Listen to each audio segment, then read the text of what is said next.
अरे आज तो इसकी सजा माफ होने वाली है, फिर यह क्यों कह रहा है कि वह जेल से जाना नहीं चाहता, मुझे यहीं रहना है।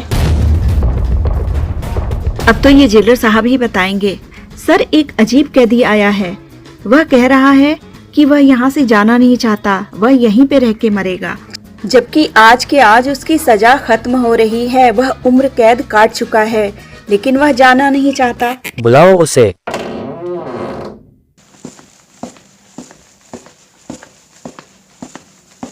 सुना है तुम जेल से जाना नहीं चाहते और सजा बढ़ाने की बात कर रहे हो, क्या बात है? हुजूर, मैं इसी काबिल हूँ। क्या तुम्हारे बाल बच्चे नहीं है? बाल बच्चे हैं सरकार, मैंने जुर्म ही ऐसा किया है। बहुत लंबी कहानी है। मैंने समाज का विरोध करके प्रेम विवाह किया था। बहुत प्यार करता था मैं पूजा से, लेकिन मुझे शराब पीने की गंदी आदत लग गई और एक दिन मेरे से वह हो गया जिसने मेरे जीवन को पूरी तरह तबाह और बर्बाद कर दिया।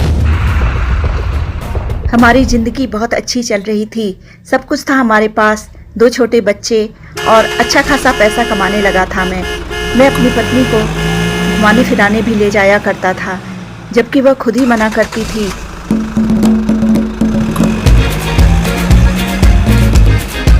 अरे यह तो बहुत महंगी जगह लग रही है, तुम मुझे यहाँ पर लेकर क्यों आए हो?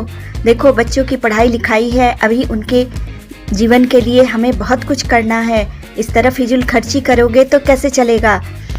मेरी पत्नी लाखों में एक थी, वह मुझे बहुत प्यार करती थी, लेकिन मैं ही मनहूस नहीं समझ पाया कि वह मेरे पर सख्ती क्यों करती है। उसके बचत की आदत से मैं तंग आ गया था और मुझे शराब पीने की आदत भी लग गई। पहले तो यह सब घर के बाहर ही होता था, यार दोस्तों में बैठ के पीना, लेकिन धीरे धीरे मैं अपने दोस्तों को घर बुलाने लगा। रात के 11-12 बजे तक दारुओं का दौर चलता रहता। मेरी पत्नी तंग आकर मुझसे रोज ही झगड़ा किया करती थी। बच्चे डरे सहमे दुबक जाया करते थे, लेकिन शराब की ऐसी लत लगी कि मैं क्या शराब पीता था, शराब मुझे पीने लगी और मुझे पता ही नहीं चला। मुझे अपनी बीवी की हर बात बुरी लगने लगी। वह जो कहती थी मैं उसका उल्टा किया करता था और झगड़ा इतना बढ़ने लगा कि एक दिन उसने गुस्से में आकर कहा कि ठीक है, तुम्हें मुझमें और शराब दोनों में से एक को चुनना है। अगर तुमने शराब नहीं छोड़ी ना तो मैं यहाँ से चली जा रही हूँ। सुन रहे हो ना? सुन रहे हो ना मैं क्या कह रही हूँ? मैं यहाँ से चली जाऊंगी और वापस कभी भी नहीं आऊंगी और तुम्हें तो मैं अपने बच्चे देखने तक नहीं दूंगी, समझ गए ना? अच्छा, मुझे धमकी दे रही है? जाती है तो जा, कल क्यों जाएगी? अभी चली जा, भाग यहाँ से। और मैंने रात के समय ही उसे घर से धक्के मारकर बाहर निकाल दिया। मेरे दोनों बच्चे रो रहे थे, लेकिन नशे की वजह से मुझे किसी चीज का कोई असर नहीं हो रहा था और फिर अब मुझे पूरी छूट मिल चुकी थी। मैं अपने दोस्तों को घर बुलाया रहता और शराब का दौर चलता रहता और यहाँ तक कि एक दिन तो उसने एक गाना गाने वाली को भी बुला लिया और यह कई महीनों तक चला। एक दिन मेरी पत्नी रात के समय चुपके से आई और उस दिन तो जो हंगामा हुआ, वह गुस्से में चिल्लाने लगी और बोलने लगी, तुम अपने दोस्तों को यहाँ से निकालो और यह गाने वाली अब यह सब भी करने लगे, तुम भगाओ इसे यहाँ से। मेरे घर को पूरी तरह से नर्क बना दिया है। तुम्हें समझ में नहीं आ रही है बात? ये मेरा घर है, मेरा। मैंने उसे धक्का मारते हुए कहा, तुम्हारा घर कैसे? तुम तो छोड़कर चली गई थी, फिर क्यों आई? समझ में आ गया तुम्हें कि दुनिया कितनी खराब है? मैं ही अच्छा हूँ, मुझे बुरा बोलती हो ना? शराब ही तो पीता हूँ और अपना गम गलत करता हूँ। तुम जो मुझसे दिन भर लड़ती हो ना, उसी को बुलाने के लिए तो मैं यह सब करता हूँ। अच्छा, तुम इतना जल्दी मुझसे बोर हो गए? क्या क्या वादे किए थे मुझसे, एक भी वादा पूरा नहीं किया, एक भी वादा पूरा नहीं किया। चाहे जो हो, तुम अपने दोस्तों से कहो यहाँ से जाएं। जाइए, आप लोग यहाँ से जाइए और यहाँ वापस कभी भी मत आइएगा। दारू खाना खोलना है ना तो अपने घर में खोलो, मेरा घर क्यों बर्बाद कर रहे हो? भागो यहाँ से, भागो। तब मैंने गुस्से में अपनी पत्नी से कहा कि मेरे दोस्त यहाँ से नहीं जाएंगे। बात समझ में आ गई कि नहीं? या कोई और तरीका अपनाओ।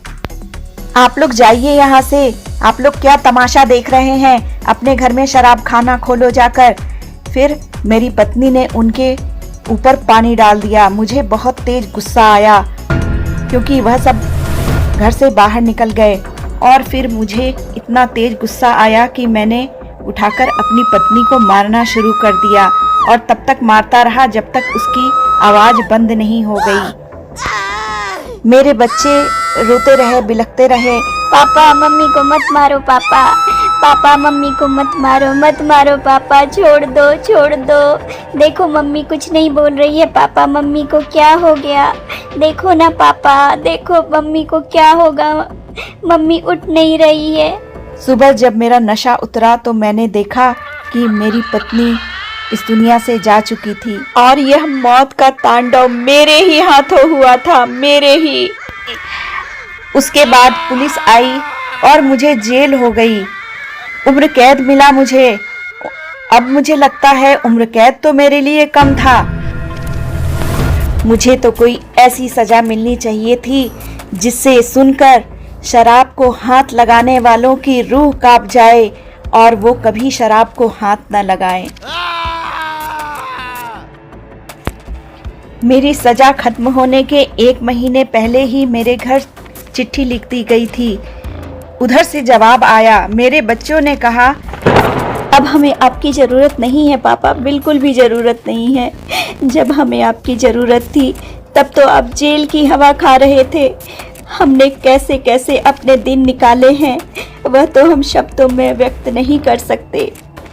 जानते हैं पापा, अच्छे घरानों के बच्चे हमसे बात नहीं करते थे। वह कहते थे इससे मत बात करो, इसका बाप खूनी है, जेल में है। हमारी क्या गलती थी पापा, हमारी क्या गलती थी?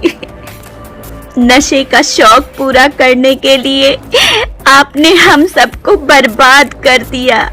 अब हमें आपकी जरूरत नहीं है पापा, आप यहाँ मत आइएगा, मत आइए। आपने हमसे हमारी दुनिया की सबसे प्यारी चीज छीन ली, हमारी माँ। ला सकते हो उसे, ला सकते हो तो तुम माँ के साथ आ जाना पापा, हम दिल खोल के आपका स्वागत करेंगे। इतना कहकर वह कैदी जोर जोर से रोने लगा। देखो मुझे तुम अच्छे इंसान लगे और तुमने सजा भी काट ली है और तुम्हारे पश्चाताप के आंसू बता रहे हैं कि तुम्हारे अंदर का इंसान अभी मरा नहीं है, तुम अच्छे इंसान हो। तुम्हारी किस्मत में जो लिखा था वह तो होना ही था। तुम ऐसा करो, तुम हमारे यहाँ चलो, तुम हमारे यहाँ माली का काम कर देना। तब वह कहता है, चलिए मेम साहब, मेरे पास कोई दूसरा रास्ता भी नहीं है। देखो तुमसे मिलने कौन आया है? आपके कोई रिश्तेदार होंगे? बाबा, मैं आपकी मुनिया और यह मुन्ना। घर चलिए बाबा, घर चलिए। कि मेरे बच्चों, मैं माफी के काबिल नहीं हूँ, फिर भी हो सके तो इस अभागे को माफ कर देना। पूजा, मुझे अपने पास बुला लो।